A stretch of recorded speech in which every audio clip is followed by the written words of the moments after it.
আউযুবিল্লাহি মিনাশ শাইতানির বিসমিল্লাহির রহমানির রহিম।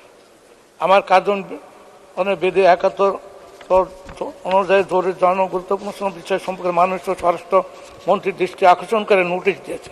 আমার নোটিশের উত্থাপিত বিষয় কুষ্টিয়া জেলা দৌলতপুর উপজেলা ফায়ার সার্ভিস স্টেশন স্থাপন প্রসঙ্গে। আমরা নির্বাচন ১,৭৫,১ দৌলতপুর উপজেলা নিয়ে গঠিত। দৌলতপুরে ৬ লক্ষ লোকের বসবাস। এই এলাকার মানুষ নিম্ন আয়ের এবং কৃষিকাজ করে তারা তাদের জীবন জীবিকা নির্বাহ করে থাকে। শুষ্ক মৌসুমে এই এলাকা আগুনে পুড়ে ঘর বাড়ি ব্যবসা প্রতিষ্ঠান ব্যাপক ক্ষতিগ্রস্ত হয়। আগুন পড়ে অনেক মানুষ সর্বশান্ত হয়ে গেছে। দৌলতপুর উপজেলা একটি ফায়ার সার্ভিস স্টেশন নির্মাণ নীতিগতভাবে সিদ্ধান্ত হয়, কিন্তু জমি অধিগ্রহণ করা হয়, কিন্তু দীর্ঘদিন অতিবাহিত হলেও ফায়ার সার্ভিস স্টেশন নির্মাণের কোনো কার্যক্রম লক্ষ্য করা যাচ্ছে না, যার ফলে এলাকার মানুষ হতাশাগ্রস্ত।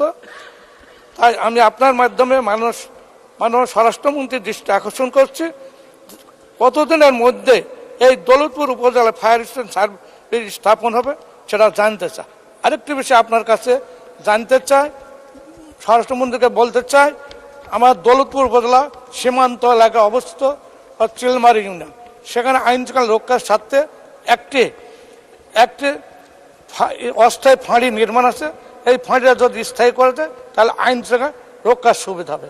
মাননীয় স্পিকার, আপনাকে ধন্যবাদ।